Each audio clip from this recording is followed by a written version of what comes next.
भीतमाप ओलांडून घरा मंदी आली, लंकेची पार्वती मखरात सजली.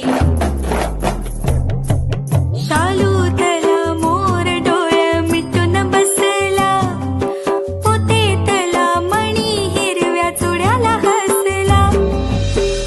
कपाळीचं कुंकू आता दैवाला पुसत, सुख म्हणजे